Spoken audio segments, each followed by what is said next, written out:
Oneskorene, ale predsa nadišiel čas zberu medziplodín na krmenie pre živočíšnu výrobu a to je signál, že čas zelenej žatvy sa už blíži.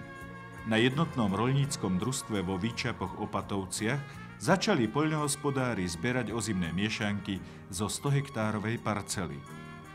Súdruh riaditeľ, aká je kvalita ozimných miešaniek nielen na tomto družstve, jednotnom roľníckom družstve Výčapy Opatovce, ale vôbec v celom okrese Nitra?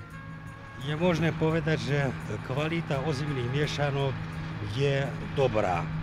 Pravdou však je, že čas je neúprosný a ozimné miešanky už mali v podstatnej časti byť dole. My sme počítali začať krmenie od 18.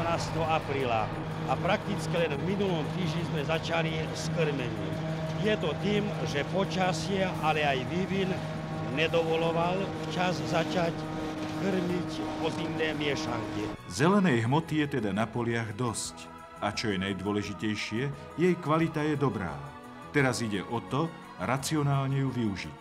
Súdruh inžinier, aké spôsoby spracovania ozimných miešaniek odporúča váš výskumný ústav? Samozrejme máme na zreteli to, že sa predĺžila vegetačná doba a ozimné miešanky by už v tejto dobe mali byť skrmené. Jednou z možností je ich teplozdušne sušiť, tak ako to vidíme tu na IRD z oborov Výčapoch Opatovciach. Pochopiteľne tu treba využívať ju predovšetkým na sušenie krmovín s vyššou výživnou hodnotou. Najrozšírenejší spôsob by malo byť predsušovanie krmovín na vyšší obsah sušiny na 35% a tieto potom senážovať. A čo s ozimnou repkou, ktorej vegetačná doba sa takisto predĺžila? S ozimnou repkou sú určité problémy. Tuto treba do vegetačného štádiu kvitnutia, treba ju skrmiť. Pokiaľ sa to nepodarí, na konzervovanie nie je vhodná. Jednak pre nízky obsah sušiny a pre vysoký obsah dusíka.